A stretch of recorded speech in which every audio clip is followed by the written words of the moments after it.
उन्होंने कहा है सूरूपवत दोष मृत्सुज्य गुणान गृह्णन्ति साधवा। संत पुरुष जो होते हैं वो सूप के जैसे होते हैं।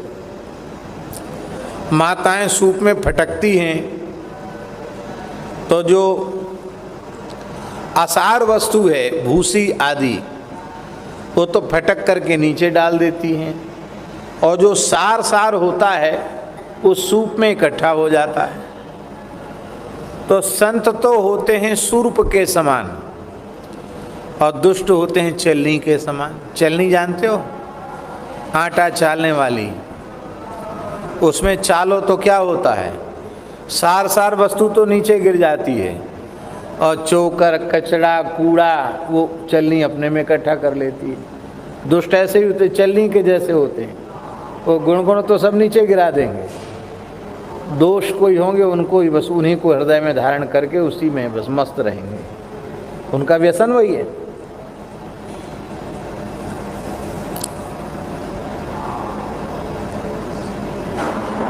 दोष दर्शन का स्वभाव होता है।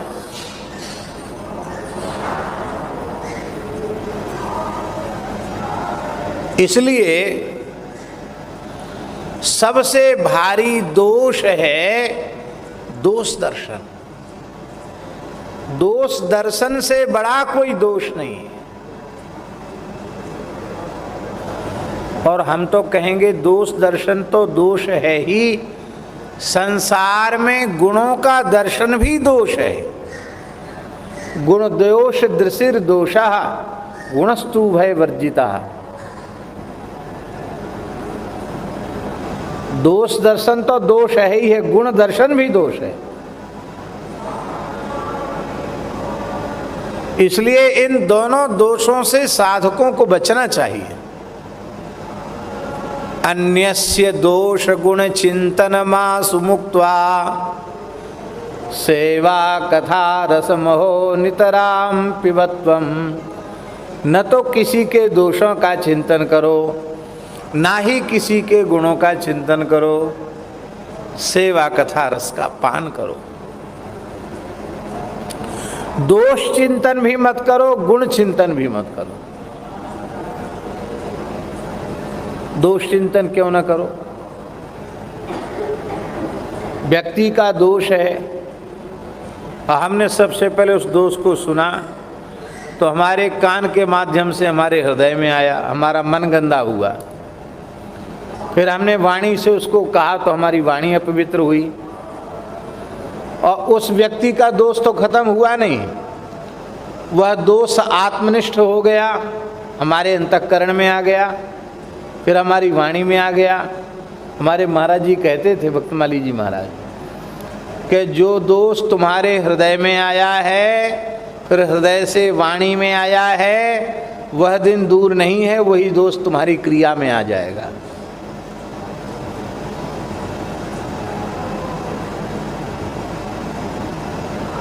इसलिए बुराई न सुननी, न बुराई ग्रहण करनी, न बुराई बोलनी।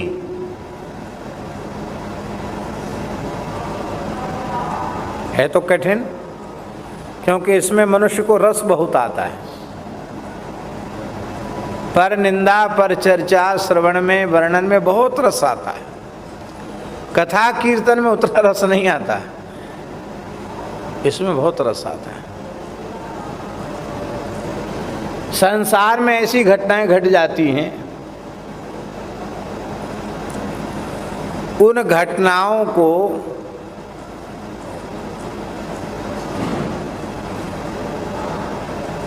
खूब उनका विस्तार हो जाता है। टीवी, रेडियो, समाचार पत्र, इन माध्यमों से वो घटना फैल गई सब जगह। अब आपको पता है, फिर भी किसी ने कहा अरे ऐसा हो गया, आपको अरे कहाँ, हम तो कभी नहीं देखते, भले टीवी के सामने बैठा रहता हो, हम तो नहीं देखते टीवी, समाचार, अखबार नहीं पढ़ते हो, क्या हुआ? अब वो जानता सब है, क्या हुआ? अरे वहाँ ऐसा हो गया, अरे वहाँ और ऐसा, बिल्कुल संभव नहीं। तुमने कुछ सुना है? हाँ सुना है। सुनाओ। ये अभ्यास।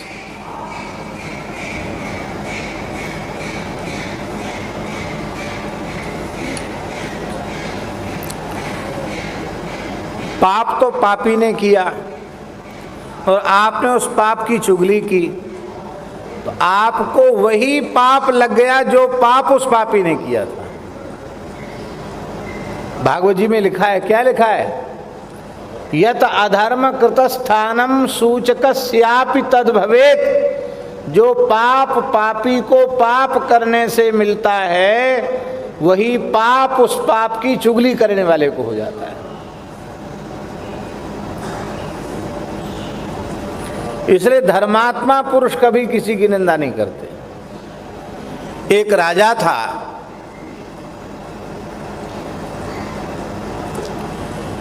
उसने 100 ब्राह्मणों को निमंत्रित किया, बड़ी विशिष्ट दान दक्षिणा दी उसने, लेकिन दुर्भाग्य था उस कढ़ाई में जिसमें खीर बनी थी, उसमें दूध चढ़ाते समय एक नाग आया। जब दूध ठंडा था, उस नाग ने उस दूध में मुंह डाल दिया, दूध पी लिया, जहर उसमें उगल दिया। यह किसी को ज्ञात नहीं था और उस जहरीले दूध की खीर बनी। ब्राह्मणों ने खीर खाई, इतना तीक्ष्ण विष था, खीर खाते सब जैसी आराम, सब मर गए।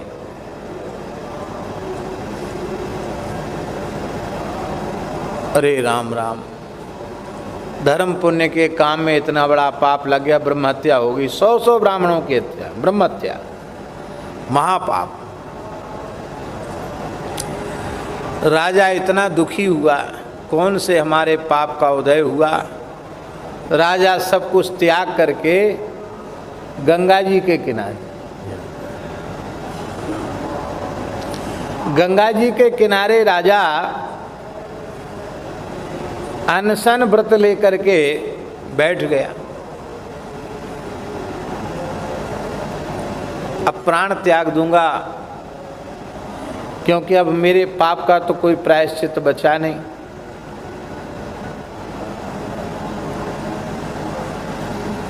प्रजा वो जानती थी कि राजा कभी ऐसा जानकर कर नहीं सकता, भेद खुल भी गया। किसी जानकार व्यक्ति ने बता दिया कि ये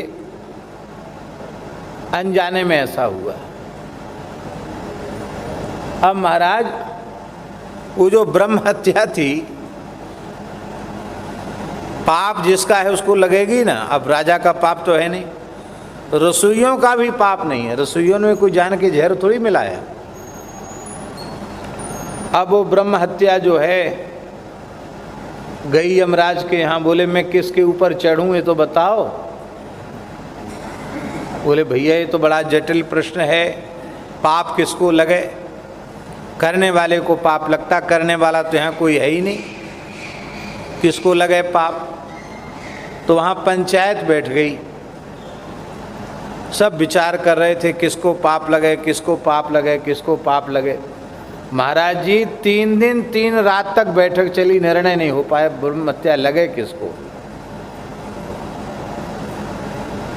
तीसरे दिन एक ब्राह्मण आया, उसकी बेटी का ब्याह था। उसने अनशन व्रत पर बैठे हुए राजा से प्रार्थना की, महाराज मेरी पुत्री विवाह के योग्य है, विवाह तय हो चुका है, धन की व्यवस्था मेरे पास नहीं है, आप बड़े धर्मात्मा हैं, बड़े उदार हैं, आप हमें इतना पर्याप्त धन दे दीजिए जिससे मैं बेटी का ब्याह खूब उत्साहपूर्वक कर सकूं। राजा ने ब्राह्मण को प्रणाम किया और बोला, महाराज